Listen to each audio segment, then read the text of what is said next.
Okay, so tonight we're going to be discussing Osei from Sefer Reish Millin from Rav Kook. And like we said last week towards the end of this year, Os Dalet and Osei are not two separate shlavim in the process of Ishtalshalis and the Seder of Hashem manifesting himself in creation. Rather, they're two aspects of the same process. So as we said, the Dalid is going to transition into the Hay, and the Hay is just a different type of manifestation of the Dalid, as we'll see. But before we get into Os Hay from Rav Kook, which is a relatively short piece, it's a difficult piece, but it's a shorter piece, shorter than the Dalid, shorter than Gimel, Beis, and Aleph as well. But there are a couple of introductions that are necessary. Some introductions that we left off from last week, and some introductions that are going to be new, some hakdamot that are going to be new in order for us to properly understand what Rav Kook is trying to do when it comes to the Os Hay. Now, obviously, Os Hay is going to be a significant letter in any case because, number one, it's a letter along with Yud and Vav that make up the Shem of Hashem, Shem Yud Ke Vav Ke. Secondly, Chazal already understood the importance of the Hay with regards to the creation of this world. B'hi Varam, when Avram Avinu was zoche to get the Hay added to his name, it was representative of the fact that now HaKadosh Baruch Hu had the ability to create the world. And we're told that Olam Haba is created with the Os Yud and Olam Haza is created with the Os Hay. We're told that just like this world has Pesachim, just like this world has places that we can fall out of, and we can also enter back into Kedusha, so too the Hay has openings on the bottom and openings on the top. So there's a certain association, a certain corollary between the Os Hay and this worldliness in particular, Olam Hazeh, the lower realms of being. So in order to properly understand what Rav Kook wants to do with Os Hay, we do have to delve slightly into the general makeup of the world that the Arizal depicts in his writings through his student Rav Chaim Vital as well as others. And that is, last week when we discussed Os Daled, we were talking about Malchus. We were talking about how Hashem has now at this point, Kavyachol, decided to set up and prepare the quantity and the quality of this worldliness, to create the vessels, the proper space, the makom, in which this world and all the kedusha that will be found in it can actually take root.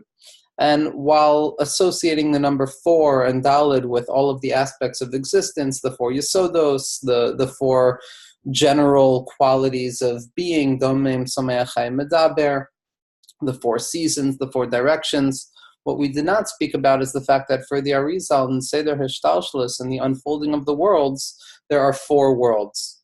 Now, meaning to say, after the Koyach HaGvul is revealed in Os Aleph, and after the initial Tzimtzum and Chalal HaPanui are created with Os Beis, and after there is a Yerida and a Shvira for the sake of rebuilding in Os Gimel, and after there is a finally setting up of the space and the Makom and the geographic and the geometric space in which the world will unfold in Os Daled, Os Hay is going to come and build off of those. One of the qualities of 4 that we didn't discuss is the worlds that the Arizal discusses, which are Atzilus, Bria, Yetzira, and Asiya.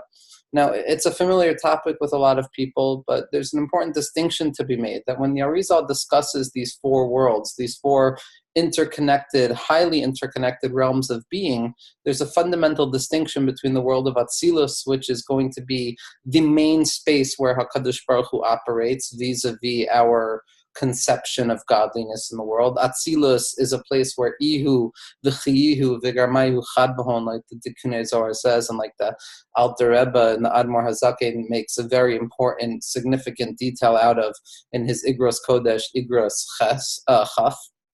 But the Olam HaBatzilus is the world Eitzel. It's the world close to HaKadosh Baruch Hu. It's where Hashem still remains in his supernal form, in his rarefied form, before it manifests into the realm of human understanding. After the Shvirat HaKelim, after this cataclysmic, traumatic breakage of Olam HaAtzilus, which obviously we're not going to get into right now. We'll discuss a lot more about it when we get to letter Zayin and Ches. But Shviras HaKelim was not, God forbid, a mistake or a trauma that happened happenstancely, but rather it was a premeditated trauma for the sake of creating a world that was fertile for human growth and Bechira. But nevertheless, after the world of Atzilus breaks, we find 3 worlds of separation, or what is described as olamos de pirud, the worlds of separation and distinction that come into being after Atzilus. And those worlds are going to be referred to as Bria, Yetzira, and Asiya. Now, the world of Bria is the world of creation, the world of Yetzira is the world of formation, and the world of Asiya is the world of creation or this worldliness. But nevertheless, for our sake, we can look in line with Rav Dessler, and Rav Hutner, and the different Lithuanian Balei Machshava, so to speak, who interpreted Luriana Kabbalah in more of a Machshava or philosophical type of way. These worlds can really be understood as three perspectives that we have of our existence and our conception of reality. Now, Bria is a world that the Arizal describes for us, which is Rubo, Tov, and Miuto Ra. It's mainly good, it's mainly clarified, it's mainly explicitly associated with Kedusha, although there is still a slight space in it where there could be separateness. Olam HaYetzira is going to be Chatzi Tov and Chatzi Ra, like the Eitz Hadas Tov V'Ra, the Tikkun Zohar, and the Hakdama of Rav Chaim Vital to Eitz Chaim discusses at length how Torah Shebal Peh is rooted in the Olam HaYetzira because there's Mutter and Aser, there's kosher and pasul. There's different ways of donning on something. It's a suffix as to which way it is. And then we have the Olam HaAsiya, which we're told is Rubara Umiyuto Tov, that most of Olam HaAsiya, as we see nowadays, is mainly negative, although there is the capacity for there to be good in it. Now, these four worlds represented by the Ostalid, which are all HaKadosh Baruch Hu's way of manifesting in creation, that's the space where we interact with Hashem. Our job as the Jewish people, as the harbingers of Messiah, as the people who can bring redemption to the world, our job is to operate within the fallen worlds of Bria, Yetzira, and Asiya, the worlds of separation, and to reveal, so to speak, that Kedusha can be found in there as well, that even in limitation and even in concealment, we have the ability to draw down the light of HaKadosh Baruch Hu, or better, reveal and disclose the light of HaKadosh Baruch Hu that was there beforehand. But as we said in Ostalid, what we experienced was the setting up of Malchus. Malchus is the way, the interface that HaKadosh Baruch Hu has set up for creation and for the Jewish people through which we can interact with God. We have no association with anything other than Malchus, as the Hakdama to the Zohar describes at length and the Mekubalim describe at length. Kuli amalo pligi, whatever the Mekubalim argue about with regards to how high we're allowed to speak of, whether we're allowed to talk on the level of Bina, whether we're allowed to talk on the level of Keser, of desire or understanding, Kuli amalo pligi, that we're allowed to speak on the level of Malchus. So that is the Makom, that is the Nakuda where no Mekubal kind of disagrees with one another, and it's the place of Birur in Torah Sasod, where we have the ability to discuss and understand HaKadosh Baruch Hu when it comes to Malchus.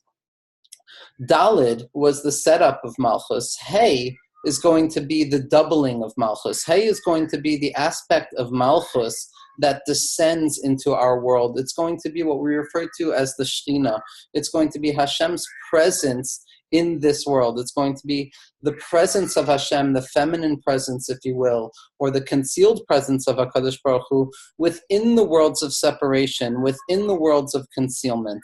And as we're going to see at length from Rav Kook, the Os Hey represents the outgrowth of the Os Dalid. It is what happens when Os Dalid leaves the realm of Atzilus, leaves the realm of where everything is clear and purified and there's no distortion, and descends into the nether realms of being and descends into the place of human activity and allows itself, so to speak, to be exiled, to enliven and give hope and give chiyus and give chizik to the Jewish people and to existence as it stands in the world of separation. Now, Rav Kook is here going to be drawing on numerous Makoros in Sisrei Torah and the history of Kabbalah. Hold on 1 second, guys. I'm going to be right back. Hi, I'm sorry about that. So what Rav Kook is going to be discussing with regards to Os Hey is going to be the presence of HaKadosh Baruch Hu, the Shekhinah's presence in the worlds of separation. Now, by Os Dalid, all we had was Hashem setting up and preparing existence, preparing the levels through which he was going to reveal himself. By Oshei, what we have is Hashem deciding that the worlds of separation, as they stand alone, will be incapable of disclosing or revealing godliness in the world, and incapable of carrying out their predetermined job, which is revealing the added level of Kedusha that takes place when limit is shown to be unlimited at its root. And so the worlds of limitation, and in particular the lower realms of being, which we discussed at length, which is the Dira B'Tachtonim, in particular that space needs to have a presence of HaKadosh Baruch Hu in order that human beings and history and existence can actually continue to carry out its purpose without descending into the realm of negativity, into Chitzonius and into Klipa. So the Oshei represents the Shechina. The Shechina is the presence again of Hashem in the worlds of separation. Now the Shechina is not explicitly revealed. We see throughout countless sources that the Shechina operates under a certain level of exilic existence, that the Shechinta is begalusa, and the Shechina joins the Jewish people, and it joins the tzaddikim, and it joins the neshamos of each and every individual through their own particular journeys through the world of separation, from birth until death, with all of the ups and the downs and the vicissitudes of existence. The Shechina is ever present yet concealed, revealed in its concealment on a certain level to each individual, to each particular group of people, and to each historical moment. The Oshei is this delicate letter where Hashem allows an aspect of Malchus in its Kedusha to descend into the worlds of separation, to descend into places of exile, into the Makom of the Chitzonium, in order to enliven them from within on a certain gullus for the sake of redemption. Now, the Shechina has to kavyachol be moser nafsha to be yored into the worlds of Bria, Yitzira, and Asiya, because again, klape, the world of Atzilus, in relationship to the world of Atzilus, the worlds of Bria, Yitzira, and Asiya are considered areas of death, areas of separation, areas of concealment, areas of doubt, areas of suffering. But the Shechina Kavyachal decides or makes the decision to be Mamayit itself, like the Levana was Mamayit itself, and descend into the nether realms in order so that the Jewish people and history at large have the capability of carrying out the task of creation, which is again to reveal the Tosefes Kishut, which we've spoken about in the past, to reveal this additional adornment of Kedusha, which takes place when that which goes against Kedusha is shown to be Kedusha itself, when the enemy itself is transformed into the Karov, into the thing itself that reveals the Kedusha. Now, in order to properly understand what Rav Kook is going to say, because Rav Kook is incredibly terse in Osei, we're going to actually have to look towards the Leshem Shabbat Achaloma. Again, I'm not claiming here that Rav Kook was explicitly drawing on these teachings from the Leshem, at least in this particular spot. Unlike what I claimed in Os Aleph, I believe that Rav Kook was deeply indebted to the Leshem for a number of these ideas. But nevertheless, these are ideas that are explicit throughout most Mikubalim, throughout the Zohar, throughout Eitz Chaim. But the Leshem had a unique capacity to write extensively while at the same point maintain an exacting nature in his writings. The Leshem wrote more than any other Makubal in our generations, aside from maybe the Bala Sulam, but nevertheless, the Leshem, in all of his meandering and all of the extensive textuality that he engages in, still has the capacity of maintaining the essential point. And this is coming from Drushe Olam HaTohu Chelak Beis, or Sefer Hadeya Chelak Beis, and there's a number of drushim in the back, which is, and one of the drushim is called Drush Miyat HaYareach. And again, the Yareach and the Levana, the feminine aspect of divinity, Kavyachol, the presence of HaKadosh Baruch Hu, which has the capacity to disclose itself in a passive way, non-active, non-revealed, like the feminine quality of waiting and anticipation and acceptance and receptivity and all of the different things we associate with it. As we know, the Levana is Makabel from the Shemesh. The Levana is Leis Lamagar Meklum, like the Malchus of Daled that we discussed, and the same qualities are going to apply to the Shekhinah as well. So the Leshem writes as follows, and again, this is really going to help us in understanding what Rav Kook has to say.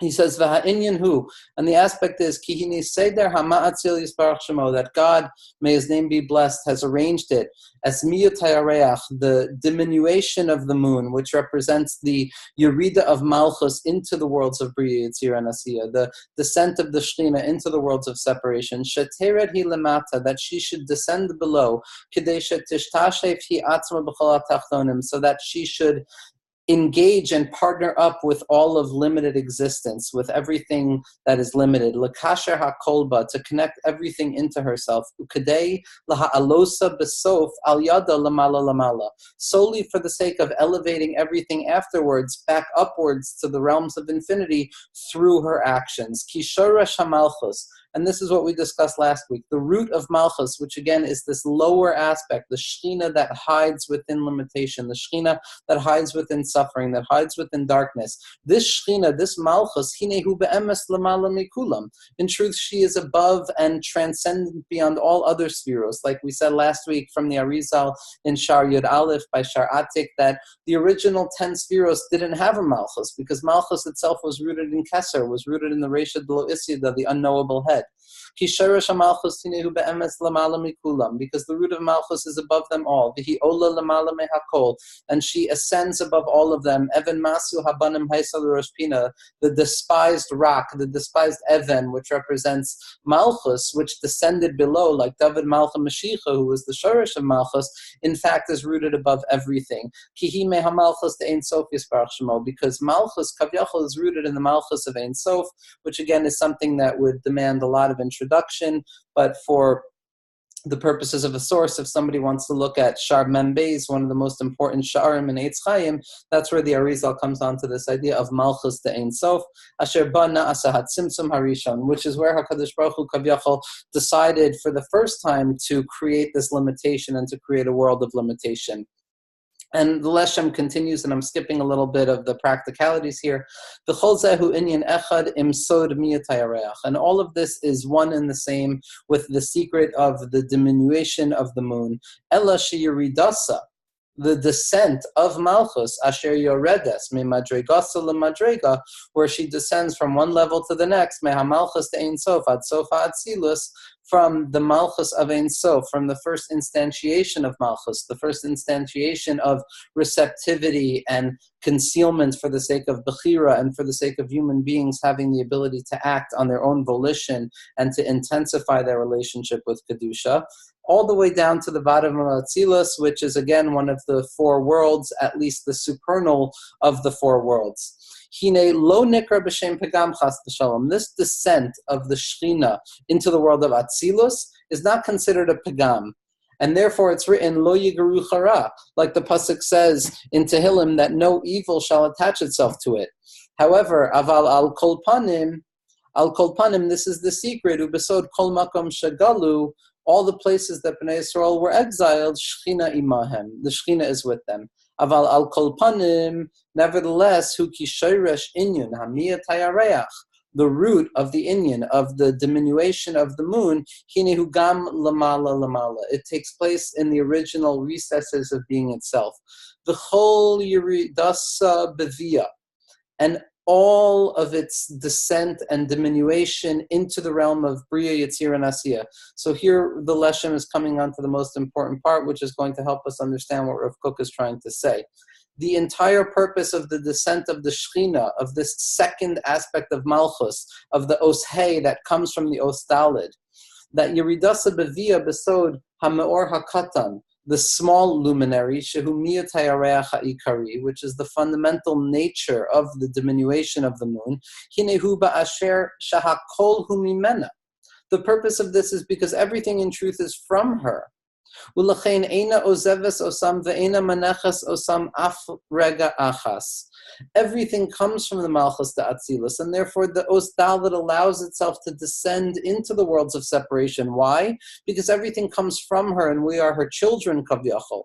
So therefore, she does not leave them. Eina Ozeves Osam, Ve'ena Menechas Osam, and she does not leave them aside Af Rega Achas, even for one particular moment. Ella sheyoredes bechol yiridasam. She descends in all of their dissensions. V'sovelet kol talusehem, and she suffers all of their suffering, upigmam v'tza'aram rachman al-itzlan, and all of their pigamim and all of their pain, ulazeh it kriyas ayelet hashachar, and for this purpose the Shechina, the Os Hey, is described as ayelet hashachar al shem kadrusa desafra, with regards to the name, rooted in the name of the darkness of the morning, the chavalim la kiyolda, the pain that is applied to her as if it was giving birth. Kemohara takriv laledes, like a pregnant woman who is prepared to give birth. Kemo tachil titzak bechavleha, that she screams and she cries in her pain. Vihi tamid ayal ta'arog, and she is perpetually like a doe that is pining, laha'alos osa, to arise and elevate existence, the esbaneha, and her children, and the Jewish people who live in this world of limitation and concealment, asher b'shvilam yarda, for whose purpose she descended. So what the Leshem is describing here, and again, here he's doing a drash on it, but this is something that's clear in the Leshem throughout.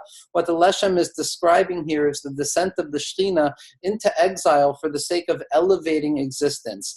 Because the Os Hey, like we've been describing, is the manifestation of the Os Dalid, but in the realms of limitation. Here already by the Os Hey, Rav Kook is describing in the name of Chazal that this world was created with Os Hey, that this worldliness and all of its concealment is the manifestation of the Os Hey. And therefore we need the Shechina, we need this Nekuda of Chiyas, we need this Nekuda of Kedusha, of Ruchnius, of Elokus within the world to allow us to continue to do our part. And with that introduction, we're now able to kind of look at what Rav Kook is saying with regards to the Osei and have a slight understanding. Rav Kook says as follows: Shemuchanim heim hatziyurim acharei hagvalatam. Now the images, the notion of the world, the notion of existence is now prepared after its initial limitation. Now for Rav Kook, this initial limitation are the processes that we've gone through from Os Aleph to Os Beis to Os Gimel and Os Dalid. All of the processes of the Koyach HaGvul and the Tzimtzum and the Yerida L'Tzarech Aliyah, as well as the setting up of the Malchus in its quantity and its quality by Os Dalid, all of that is to prepare us and allow us to come and now have access to the Tziyurim. The Tziyurim for Rav Kook are the way that HaKadosh Baruch Hu reveals himself to us in this world. Shehem Re'uyim Lihiyot Moshtim Lanu Kfar L'Poyel Bahem Aleihem V'imahem, that they are already prepared and handed over to us so that we can engage in them, on them, and with them. Now, it's difficult to understand what Rav Kook means when he uses these three lashonos of bahem, aleihem, ve'imahem, but it could mean a number of things. For our sake, I think I'm going to try and read it as discussing the three different worlds of separation, of bahem being the world of bria, aleihem being the world of yitzira, and imahem being the world of asiya, where we engage with kedusha and we engage with this worldliness in the most severe form. Torah lanu hahei bevituya halachem zara. The Os Hey, says Rav Kook, describes for us the act of Hashem Kaviyachol giving over something to us, handing something to us, something already prepared. Like the pasuk says, Ha lachem zara, here it is for you. That the Os Hey, when spelled out Hey Aleph, actually means Ha, take this, it is prepared for you. So what the Os Hey is coming to show us is that the tziyurim and the worlds and limitation and all of existence, as it applies to the individual as well as the collective, is now prepared to be given over to us. Koyach poyel mefurad, koyach padul bilti mechuber ba'atzmiyusam shalatochnem hamugvalim ba'u mitztaref aleihem. So when we look at the Os Hey, what we recognize is that it's simply an Os Dalid that has a small point within it. Because again, like we discussed, and this is rooted in the Sefer Yetzirah in Perek Dalid, and Rabbi Nachman brings this down in Torah Mem Tes and Likutei Maharan, as the Sefer Yetzirah says, it says that Hey, the Os Hey, Dalid Hos. It's really the Os Dalid, Bekadmisa, in its beginning. Umeid is avaret be begave afikas vav. But when HaKadosh Baruch Hu reveals himself into the Os Hey, into the Os Dalid, and applies a vav to it, it becomes an Os Hey. So already we're seeing that the Os Dalid eventually allows us to reach the Os Hey. But the Os Dalid alone is the world of quantity and quality, is the world as it is set up, devoid of spirituality. The Os Hey is when that world of quantity and quality is endowed with the Nakuda Katana, with the Yud or the Vav inside of it, and that Yud or the Vav inside of it is the Shechina that HaKadosh Baruch Hu allows us to experience and engage with in this world. So Rav Kook says as follows, he says that Koyach Badul Mefurad, an active source that is separate, Koyach Badul Bilti Mechuber Be'atzmiyutam Shalatochnim Hamugvalim, a lonely, disconnected essence that is not connected ba'atzmiyusam shalatochnim hamugvalim. Again, the Shekhinah is not inherently connected to the worlds of limitation. God forbid. That would run the risk of delving into what we would call pantheism, or associating Metzias, or associating existence with divinity itself. Now, we're not going to get into the discussion of how the Baal HaTanya or how Chabad Hasidus or Hasidus B'derech Klal would argue this point, because there is a point to argue with regards to how deeply can the worlds of separation be endowed with divinity. But for our sake, we're going to be looking right now at Rav Kook, at least according to his tradition of the Vilna Gaon's Mahalach, which is that the Shekhinah, divinity being mishtatef in the worlds of separation, is not an essential identity, meaning to say that we cannot look at this worldliness and say, oh, the Shekhinah is present in all physical matter. God forbid. That runs the risk of endowing nature with its own divine essence, which would be tantamount to pantheism and equating this world with godliness, something that would be nearly tantamount to kfira or avodah zarah at best. But Rav Kook here is saying that the yud within the dalid that makes up the hay is bilti mechuber ba'atzmiyusam shalatochnim hamugvalim. It's not associated and inherently connected to every aspect of limitation, but it comes ba'u mitztaref aleim. It comes and connects itself to them. Ubehitztarfus zu, and in this connection that the Shekhinah makes with the worlds of limitation, hapu'ula hahachanit na'asit. The preparatory action takes place. Now, what Rav Kook is saying here is something profound, that the entrance of the Shekhinah, the entrance of Kedusha and Ruchnius into the worlds of limitation, does not fulfill the purpose of existence. What it fulfills, according to Rav Kook, is ha'pu'ula ha'hachanit na'asit. The preparatory action is fulfilled.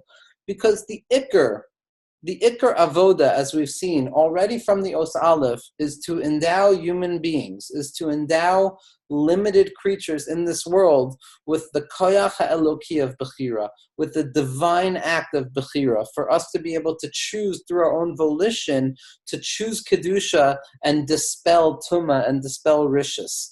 Now, it would not fulfill the desire, the infinite desire of Kadsalik Berusa, that Kavyachal arose within the infinite before the creation of the world. That desire would not be fulfilled if Hashem just brought divinity into this world and revealed this world to be holy as well. What Hashem wants is a world of concealment to be enlightened and inflamed through human action. Human action demands that there be the capacity of choosing the wrong thing, like we said by the Os Beis. That Beis already implies two, Tov and Ra, Bechira.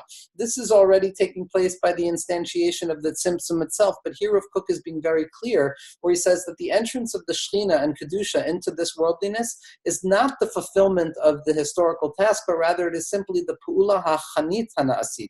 It's the preparatory action which sets the stage for human action to fulfill the divine process of history. That once the Shekhinah finds itself concealed and exiled within this world, we now have the capacity to be bocher and to reveal it. That is the job of the Jewish person in this world, to reveal and understand that in our tsar, there's the tsar of the Shekhinah. Like Rabbi Nachman says in so many places, that when a person feels a chisaron, when a person feels a lack, for example, one of the ways of coming to terms with this lack or this desire is to recognize that all I am experiencing right now is a certain lack, a certain chisaron within the Shekhinah itself, within the presence of divinity in this world, and my pain is the pain of godliness, kavyachol. Like Chazal tell us that when Bnei Yisrael are hurting, what does the Shekhinah say? What does God say? He says, it hurts from my hand, it hurts from my head, which are the makomos of the tefillin, because the actions of the Jewish people and the actions of the Shekhinah are inherently interconnected, and one feels the other. But it's our job to fulfill the process, and all Hashem prepares for us is the pu'ula ha'achanit. HaKoyach HaPoel, says Rav Kook, Hareihu HaBasis HaOmed B'Smola Shala Pu'ula, Lo Es HaMakom HaAtzmiyuti HaYemini Hu Tofes, Ki Ela Es HaMakom HaMekri HaTzurati B'Muven Tzurat HaPrat. And here again, it's getting difficult to truly understand the exacting words of Rav Kook. Unlike other Svarim of Rav Kook, where the writing is less exact, and it's the job of the reader to be caught up in the swell of the emotion that Rav Kook conveys in his writings, where a person begins to daven the words.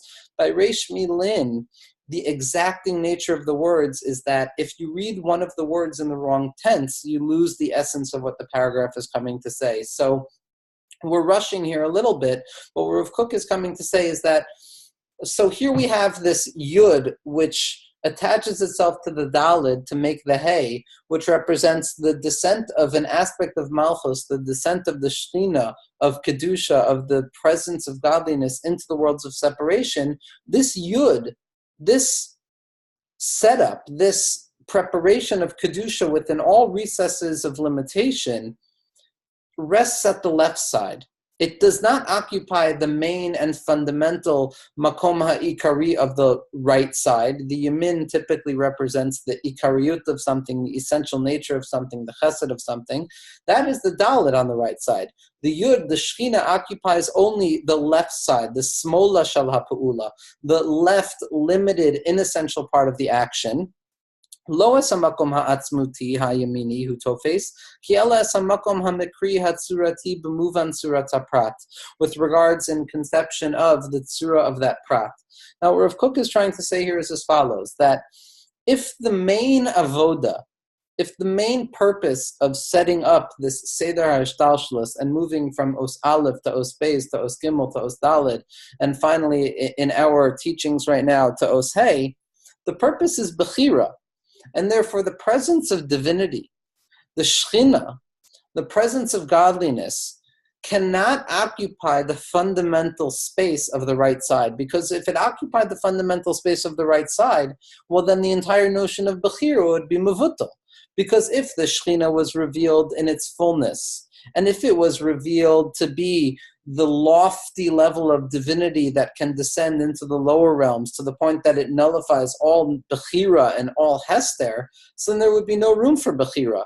So the Shechina has to be patient and sovel and mitzayer itself to stand on the left side, to conceal itself, to hide herself within the process of history, to sit by the side watching Bnei Israel suffer, watching the world suffer, Hashem concealing himself for the sake that the Jewish people and the world at large can engage in a process of Bechira.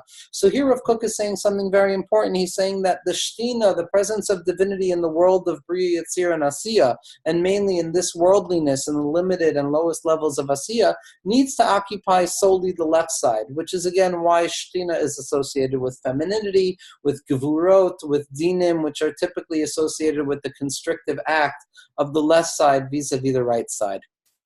Rav Kook continues. He says, "Einena gvul v'kalul b'tochen hatzirim atzmam." The Shechina, God forbid, is not contained or limited within the content of the images themselves. Ki ela omed hu menutak mehem. It stands separate and apart from them. Yet upoel b'kirbam, engaging within them. Now, I want to repeat the sentence because of how beautiful it is and because of how fundamental it is in terms of our understanding how Rav Kook is viewing the presence of divinity in this world of separation. It cannot easily be aligned with any shita, Bain Hatzimtzum Kipshuto of the Vilna Gaon or Hatzimtzum Shalav Kipshuto of the Baal Shem Tov HaKadosh. He says as follows, he says again, Ki ela omed hu menutak mehem. Divinity stands separate and apart from existence, upoel bekirbam, and engaging within them, so that paradoxically somehow it is not existence, the Shechina is not existence, but at the same time it is engaged and driving and influencing every aspect of existence. Hu koel bekirbo tzurot shonot. It contains within itself differing and varying shapes. Lepa'amim hatzura ha'ikutit ha'misparit, ulepa'amim hatzura ha'kavit ha'kamutit. Tavnit havav o tavnit hayud roshem hamedida o hamispar hanichlal b'toch hatzura hahayit lahashlima uleshachla. So Rav Kook here is coming on to the actual technicalities of the Osei, which is that this small nakuda, this small part of the Shechina, of Kedusha, which enlivens the worlds of separation, which gives life to the Dalid, it can either be a Yud or it can be a Vav. And that's halachically speaking in terms of writing out the Osei. When it's a Yud, Rav Kook says, And this is a proper time to make this introduction, which we're going to see throughout the next letters, that Yud for Rav Kook represents the Nekuda ha'ikutit ha'misparit, this dimensionless quantity, the purified ideal level of quantity in its purified mathematical form that represents the capacity of HaKadosh Baruch Hu to be present in one specific space. On one level, the Shekhinah is static. It's found in Makomos HaMekudashim, like Chazal tell us, by the Kotel, by Batei Midrashos, by Batei Knisios, by the Tzadikim in Yerushalayim, and the Asara levels of Kedusha. So on the one hand, the Shekhinah can be identified as a Yud that stands in the middle of the Dalet. The Yud is a static point. It's a condensed point that doesn't move. On the other hand, the Shekhinah can be identified, this aspect that descends into the worlds of limitation can be identified with the Os Vav. Os Vav, as opposed to the Os Yud, is a letter of connectivity. It's a Hamshacha. It represents connection and growth and the interconnectivity between levels, as we're going to see at length next week, Be'ezras Hashem, when we get to the letter of Vav.